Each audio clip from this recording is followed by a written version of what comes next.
The HOA president actually called the sheriff on me for swimming in my own backyard lake. A lake I'd owned for 15 years before her subdivision even existed. Picture this: I'm floating peacefully in the water at sunset, loons calling across the surface, crickets chirping in the background. Then suddenly, sirens. They slice through that calm evening like a buzzsaw through silk. Deputy Martinez pulls up my gravel driveway, looking just as confused as I was. "Sir, I'm sorry, but I have to issue you a citation per HOA complaint," he says, barely able to hide a smirk. Behind him stood Karen Whitmore, HOA president and professional busybody, arms crossed and flashing that fake smile that never reached her cold blue eyes. The citation? A $1,000 fine for unauthorized recreational water usage in a restricted zone. I stood there dripping wet, holding the paper. "Ma'am," I said, "this is my lake. I built this dock with my own hands when you were still living in California. What would you do if someone tried to control water on your own property? Drop a comment. I bet you've got HOA horror stories too." But here's what Karen didn't know. I'd spent 20 years as a municipal finance director. Big mistake on her part. Let me back up. My name's Garrett, and 3 years ago, I lost my wife, Sarah, to cancer. We'd been married 22 years. Losing her felt like someone ripped half my soul clean out. The grief was suffocating. The kind that makes it hard to breathe, hard to think, hard to imagine tomorrow. So, I did what any broken-hearted widower would do. I disappeared into the quiet. Not exactly nowhere. I inherited my grandfather's 4-acre property in rural North Carolina, complete with a spring-fed lake that's been in our family since 1952. My grandfather, Pop, built the original cabin after returning from Korea. That lake saved his sanity back then, just like it was about to save mine. Picture this place: crystal clear water fed by underground springs, surrounded by towering pines that smell like Christmas morning. Every dawn, loons call across the water while mist rises like ghosts dancing on the surface. I'd sit on the dock Pop built, sipping coffee from Sarah's favorite mug, the one with the chipped handle she refused to throw away, watching trout rise to catch insects. The silence was therapy. No traffic. No deadlines. Just wind in the branches and the occasional splash of a fish. For 20 years, I worked as a municipal finance director in Millbrook County. I'd caught crooked contractors trying to slip inflated invoices into city budgets, and I learned one thing: most government harassment comes from obscure ordinances no one bothers to challenge. That knowledge would prove invaluable against Karen. But after Sarah passed, I retired early. The lake became my sanctuary. My reason to wake up. My piece of peace. Then Karen Whitmore happened. Like a hurricane in designer shoes. In 2019, a developer bought the old logging road bordering my north fence. Soon bulldozers scraped away century-old oaks. Chainsaws replaced my quiet mornings. Diesel exhaust and fresh-cut lumber drifted across my land like an industrial plague. Within 2 years, 47 lakeside luxury estates sprouted like mushrooms after rain. And the joke? Their only lake view was my lake. Paying $800,000 to stare at water you don't own, imagine that. Karen moved in, driving a white BMW with plates that screamed REALTR1. Her ego was bigger than Texas. Blonde highlights worth more than my grocery bill. A purse that probably cost more than my truck. And that plastic smile, the kind that says I've never met a homeowner's fee I didn't want to double.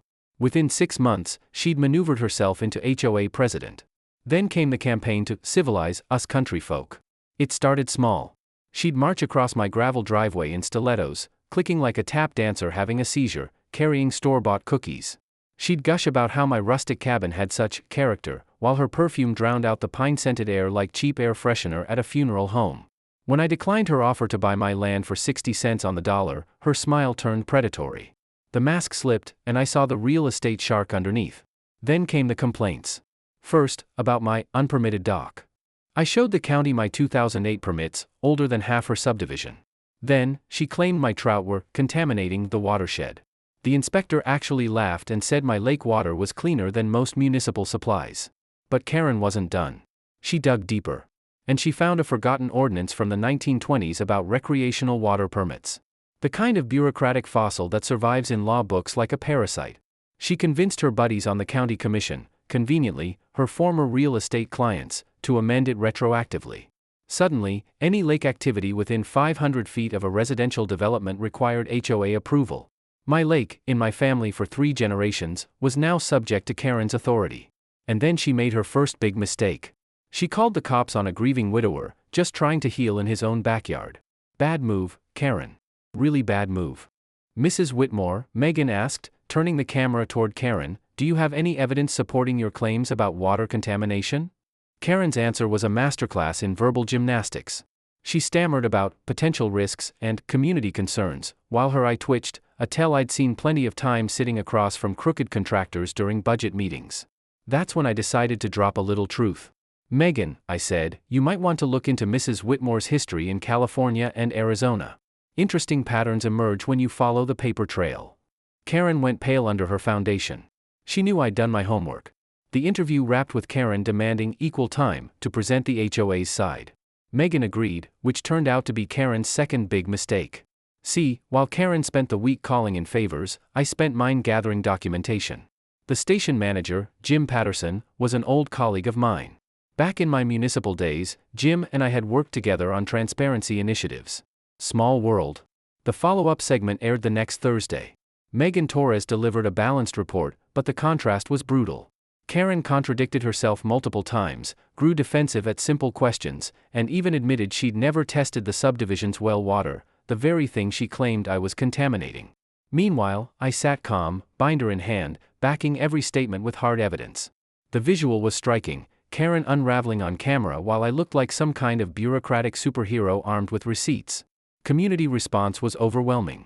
My voicemail filled with thank yous from neighbors who'd been too scared to speak up. Turns out, I wasn't the only target of Karen's harassment. But humiliation didn't slow her down. It only pushed her into nuclear mode. That Monday, the county health department showed up. Karen had filed a complaint claiming my septic system was leaking into the lake and contaminating the watershed. She demanded an immediate cease and desist on all lake activities. The inspector, Marcus, was a pro.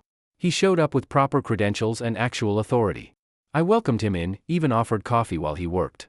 When Marcus discovered my state-of-the-art composting toilet system, zero sewage anywhere near the water, his reaction was priceless. "This is actually an eco-friendly showcase," he said, snapping photos. "Mind if I get your contractor's info? I know a few people who'd love the setup." Karen's complaint was dismissed as frivolous and malicious, strong wording that would come in handy later. But Karen wasn't finished. She doubled down. Friday afternoon, I was splitting firewood when a postal worker pulled up with a certified letter thick enough to choke a horse. The return address made me laugh, Rutherford and Associates, one of Charlotte's most expensive law firms. Karen had lawyered up. The cease and desist accused me of nuisance water activities that violated noise ordinances. According to their creative legal theory, my swimming splashes were disrupting the peaceful enjoyment of neighboring properties. They wanted $5,000 in mediation fees to avoid a full lawsuit. Karen had turned petty tyranny into performance art. But the letter was just the opening act. Over the weekend, she organized what I can only call a surveillance campaign. HOA members drove past at 5 miles an hour, cameras out, filming my every move. Notes appeared on my windshield about respecting community standards. Then came the parade of county officials, building inspector Monday, fire marshal Tuesday, tax assessor Wednesday. Each visit sparked by anonymous complaints. It was classic bureaucratic harassment. Death by 1,000 paper cuts. Exhaust the homeowner until they fold. But Karen underestimated me. I'd spent decades following money trails and auditing shady operations. So I went digging. That weekend, I camped in the county records office, surrounded by the smell of old paper and broken promises. What I found was better than Christmas. Karen's subdivision had been built using an emergency wetlands permit requiring a 25-foot buffer from natural water sources. 3 houses, including Karen's own, were inside the buffer zone. Violation fines? $10,000 per day, with possible demolition orders. And then came the jackpot. Under state law, I was entitled to request the HOA's financial statements. What I uncovered made Randy's fake inspector stunt look like a parking ticket. Karen had been treating the HOA treasury like her personal piggy bank. $45,000 landscaping contract to her husband Rick. $28,000 pool maintenance deal for her cousin Danny. Legal fees paid to her personal attorney for unrelated matters. No competitive bidding, no oversight. Just self-dealing, plain as day. But Karen wasn't slowing down.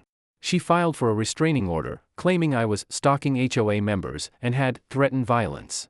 I hired Patricia, an attorney who specialized in HOA takedowns. When she reviewed the evidence, she smiled, a smile that made opposing lawyers nervous. "Garrett," she said, "Karen's about to learn why you don't bring a knife to a gunfight." Court day was pure theater. Karen arrived with 3 witnesses in Sunday best, practicing their concerned citizen faces. I walked in with a binder of evidence heavy enough to sink a canoe. Judge Margaret Yates, no nonsense, sharp as a blade, saw right through Karen's circus. Her witnesses contradicted each other. My security footage showed who was really doing the harassing. Audio recordings proved Karen's erratic behavior. The judge dismissed her restraining order, issued a protective order against Karen, and awarded me $2,500 in legal fees. She even warned Karen about possible perjury charges. Karen's meltdown in the courthouse parking lot made local news. She screamed about corruption and me, destroying the community, loud enough to wake the dead in 3 counties. The next day, the local paper ran a front-page story, HOA President's Courtroom Tantrum. That was the beginning of the end. Residents started approaching me privately. Turns out, Karen had been bullying them too, shutting down pool parties, ticketing garden decorations, slapping guests with parking violations. People were whispering about a recall petition. But Patricia wasn't done digging. One morning, she called me, her voice buzzing with excitement. "Garrett, you need to get down here. Karen's entire development is built on a house of cards." I drove through the misty dawn, anticipation mixing with the scent of pine and lake air. Patricia had maps, files, and coffee spread across her table like a detective unveiling the smoking gun.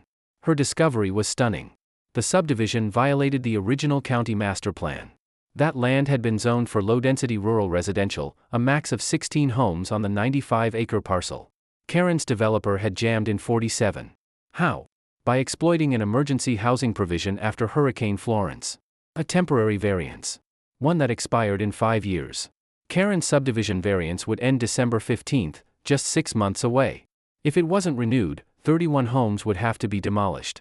The financial fallout would be catastrophic. Assessments would skyrocket from $320 to nearly $1,000 a month for the remaining 16 families. And here's the kicker, Karen knew about it all along. She'd been secretly lobbying the commission for renewal. But thanks to her harassment campaign, her credibility was shot. And then came the twist of poetic justice. Patricia uncovered a clause in the original HOA charter. Any property owner within 1,000 feet of the subdivision could petition to join. My property qualified. Not only that, but voting power was proportional to property size. My 4-acre lakefront parcel carried 31% of the votes. Karen had spent months trying to control my lake. She never realized I could join her HOA and control her. At first, I thought about revenge. But sitting there, staring at the documents, I realized something bigger. Most of the residents were victims of Karen's power trip too. The goal wasn't just payback. It was restoration. Remove Karen. Fix the finances. Save the community. And for the first time since Sarah passed, I felt purpose again. Karen must have sensed her empire was crumbling. Word had leaked about the zoning expiration, and by Wednesday she'd called an emergency HOA meeting. Classic Karen move, barely 72 hours notice, the kind of suppression tactic designed to keep people in the dark. That gave me 3 days. 3 days to file my HOA membership application and rally residents who'd quietly begged for someone, anyone, to stand up to her. Patricia, my attorney, worked around the clock drafting documents while I started recruiting allies. Think of it like assembling a team for a heist, only instead of stealing money, we were stealing back democracy. First recruit, Janet Morrison. A retired teacher on Maple Court.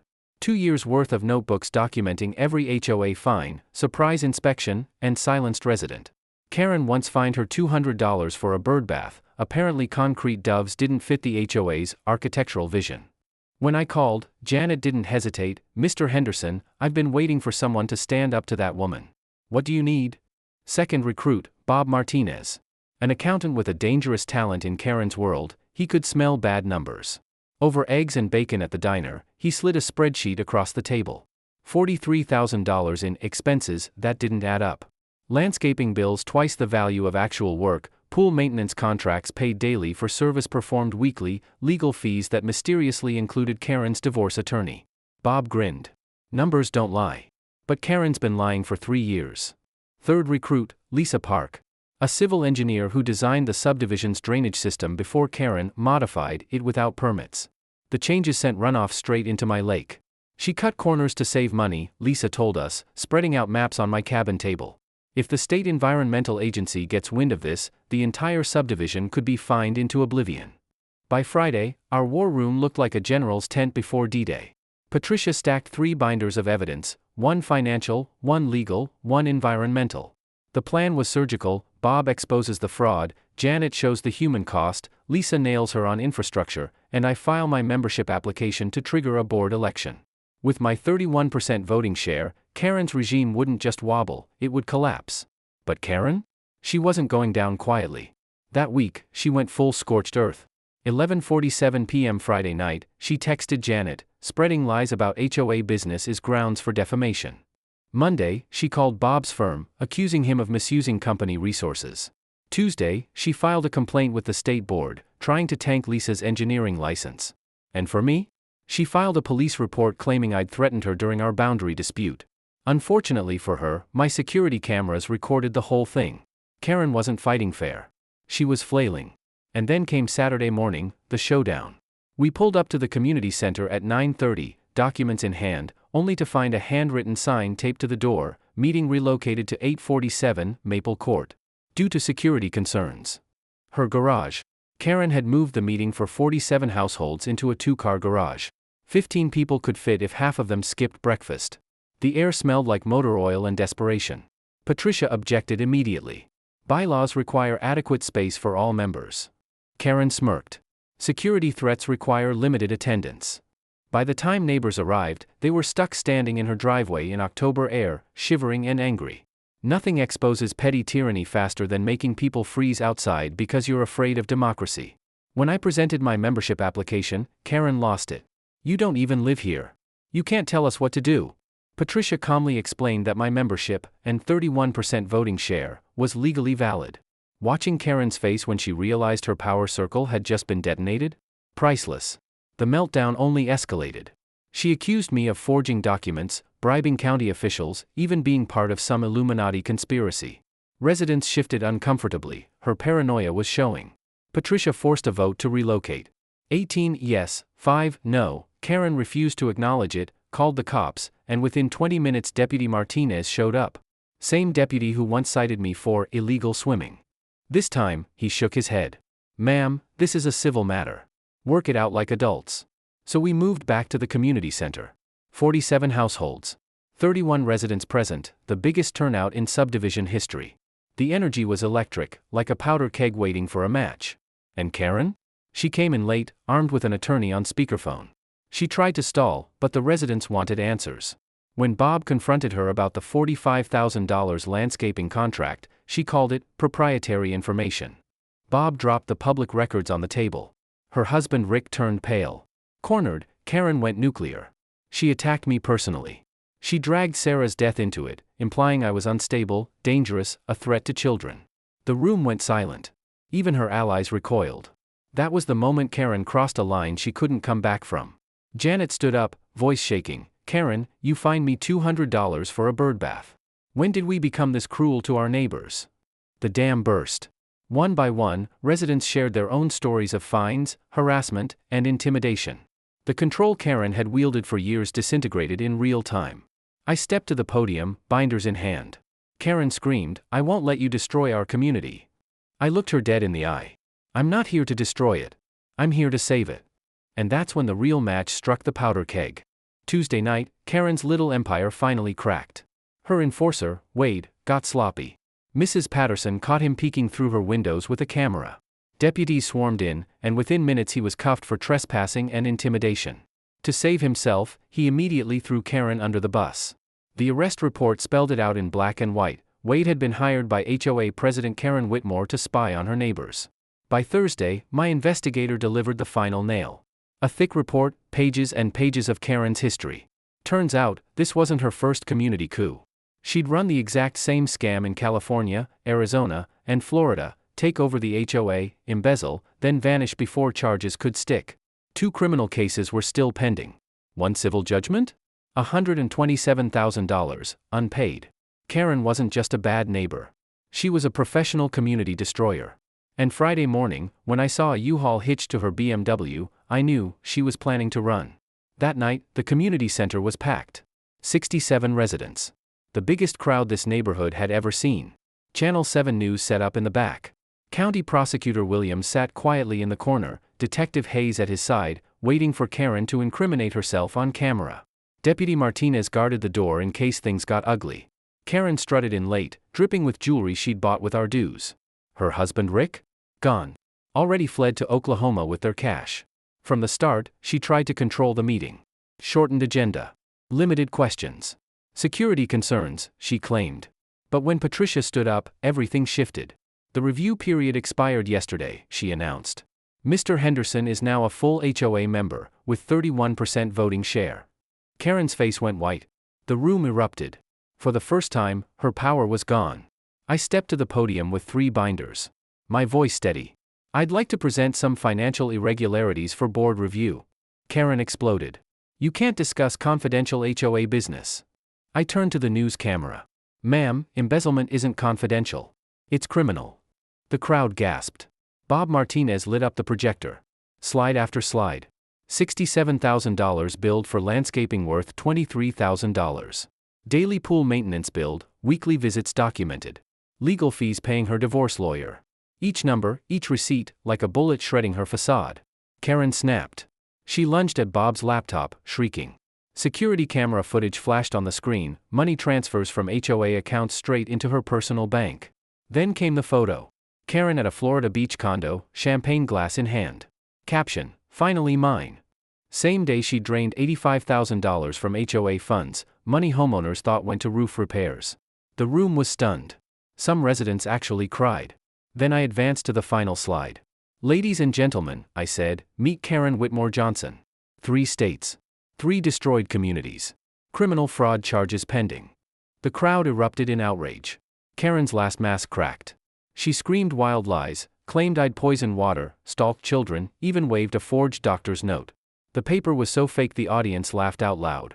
That's when Prosecutor Williams stood up. Badge flashing. Mrs. Whitmore, you are under investigation for embezzlement and fraud. Karen froze. The cameras zoomed in. She shrieked about illegal surveillance and lunged at the news crew. Her heels slipped, nearly sending her crashing to the floor. Detective Hayes calmly cuffed her while reading charges: embezzlement, fraud, intimidation, filing false police reports. Her reign ended right there, on camera, in front of the people she'd terrorized. The U-Haul? Full of stolen HOA property, lawn mowers, pool equipment, even office supplies. Proof she was planning her getaway. When the police cars rolled away, silence hung heavy in the room. Finally, Janet Morrison started to clap. Then the whole room erupted. Applause, hugs, tears. Years of fear dissolved in an instant. We held an emergency vote. Karen, removed. Unanimous.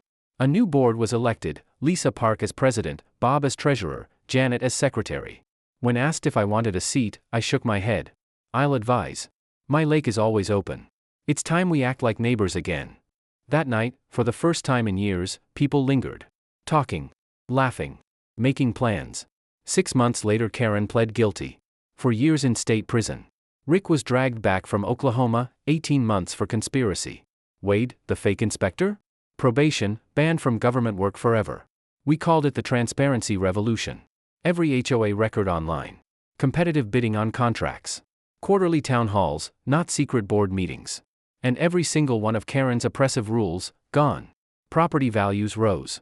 Monthly dues dropped. Neighbors healed. The lake became Sarah's sanctuary, named for my late wife. A place for fishing lessons, canoe rides, and community cookouts. Channel 7's coverage went viral. I testified before the state legislature. Karen's law passed, requiring independent audits for all HOAs. And last week, I got a call from Tennessee. Another homeowner being crushed by a petty HOA tyrant. He said, "Sir, I heard what you did. Can you help me?" I looked out at my lake. Kids fishing, neighbors grilling, laughter rising like music. "Tell me everything," I said, grabbing my notebook. Because here's the truth, petty tyrants only win when good people stay silent. But when neighbors band together, with receipts, with courage, with the law on their side, justice isn't just possible. It's inevitable. And the best revenge against a corrupt authority?